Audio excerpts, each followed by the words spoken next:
ఇది మొత్తం మాపిళ్ళి సాంబ బిట్ట. ఈ 2 రాష్ట్రాల్లో పండించట్లా. మహా అయితే 4-5 పండిస్తున్నారు. ఎందుకంటే 7 నెలల పంట, 7 అడుగులు ఎత్తు. చూశారు కదా, 7 నెలలు అంటే వేరే ఇంకో పంట వేసుకుంటే వాళ్ళకి టైం ఉండదు. పంట మనకి నార్మల్ గా అయితే వరి 4 to 5 months. 4 to 5, ఇది 2 months ఎక్స్ట్రా. ఎక్స్ట్రా ఉన్నప్పుడు ఏముందంటే నెక్స్ట్ సీజన్ వాళ్ళు సెట్ కాదు. అవును, ఆ వర్షాలు మిగిలిన 5 నెలలు ఇంకా ఖాళీగా ఖాళీగా ఉంచాలి. చిన్న పంటలు వేసుకోవాలి. అకాల వర్షాలు పడితే కష్టం. అందుకని 2 పంటల ఆదాయం దీంట్లో తీయాలి. కానీ ఇంకో విచిత్రం ఏంటంటే పక్షులన్నీ ఇక్కడికి వచ్చేస్తాయి.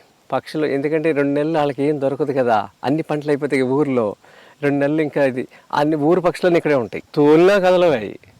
అందుకని ఇప్పుడు దీంట్లో 5 నుంచి ఎన్ని బస్తాలు వస్తాయి మనకి? 5 నుంచి 8 వస్తాయా? 8 బస్తాలు వస్తాయి. మామూలుగా 15-16 బస్తాలు వచ్చినాయి. అందుకనే రైతు గిట్టుబాటు అవ్వదు అంటాడు. అయినా కూడా దీన్ని పండిస్తే మీకు 7-8 బస్తాలు వచ్చినా ఈ బియ్యం 200 నుంచి 400 రూపాయలు అమ్ముతున్నారు.